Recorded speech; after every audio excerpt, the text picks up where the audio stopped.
দ্ৰুতগতিত ডাম্পাৰ চলাচলক কেন্দ্ৰ কৰে তা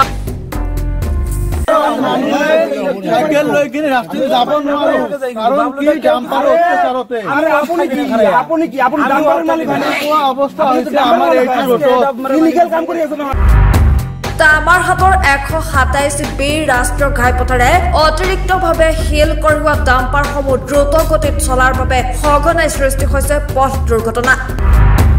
একেদৰে নিশা তীব্ৰ বেগত অহা AS17C 6606 নম্বৰৰ ডাম্পাৰখনে পথ দুৰ্ঘটনা সংঘটিত কৰে। দুৰ্ঘটনাত আহত হয় ছাত্ৰনেতা বাবুল চৰকাৰ। ৰাইজে ডাম্পাৰ আটক কৰি আৰক্ষীক খবৰ দিয়ে। ঘটনাক কেন্দ্ৰ কৰি সৃষ্টি হয় উত্তপ্ত পৰিস্থিতিৰ।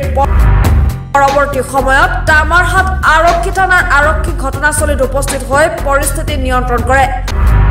তীব্ৰ বেগত চলা ডাম্পাৰসমূহক নিয়ন্ত্ৰণত ব্যৰ্থ ধুবুৰী জিলা প্ৰশাসন তথা পৰিবহণ বিভাগ।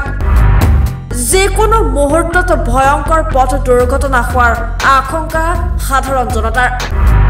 আজি আমি তামাৰ আঞ্চলিক বেংগলী যুৱ ছাত্ৰ ফেডাৰেশ্যন আৰু কুমাৰগঞ্জ আঞ্চলিক বেংগলী যুৱ ছাত্ৰ ফেডাৰেশ্যন আৰু আমাৰ তামাৰ অঞ্চলৰ তামাৰ আৰু তৎপাৰ্শ্বৱৰ্তী অঞ্চলৰ সচেতন ৰাইজে এই ডাম্পাৰ অভাৰলোডেড ডাম্পাৰবিলাক আমি আটকাইছো, ইয়াত ৰখাই দিছো।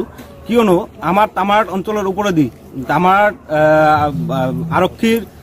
আৰক্ষী বিষয়াৰ সন্মুখত দি যিবিলাক আমাৰ ডাম্পাৰ অভাৰলোডেড ডাম্পাৰবিলাক চলি আছে, এইটো আমাৰ ৰাইজক আমাৰ যিবিলাক তামাৰ অঞ্চলৰ ৰাইজ আছে বিৰাট হাৰাশাস্তিৰ সন্মুখীন হৈ আছে।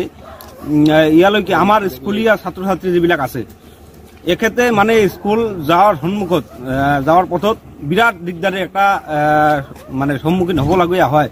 আজি আমি অসম চৰকাৰৰ দক্ষ মুখ্যমন্ত্ৰী বুলি কোৱা ডক্টৰ হেমন্ত বিশ্ব শৰ্মা ডাঙৰীয়াই দম্ভালি মালি কোৱা যে অসমৰ দুৰ্নীতি বন্ধ হৈছে বুলি। আজি দুৰ্নীতিৰ জগ প্ৰমাণ আমি পাই আছো ইয়াতে। কাৰণ যোৱা বহু মাহৰ পৰা আমাৰ তামাৰহাট ডিকে ৰোডেদি আৰম্ভ কৰি শ্ৰীৰামপুৰৰ পৰা বালাজানলৈকে বা আমাৰ পোৰ্টলৈকে লক্ষীমাৰী পোৰ্টলৈকে অবৈধভাৱে ডাম্পাৰেৰে কঢ়িওৱা বালি পাথৰেৰে আমি দেখা পাই আছো। ব্যুৰ' ৰিপৰ্ট দৈনিক অগ্ৰদূত ডিজিটেল।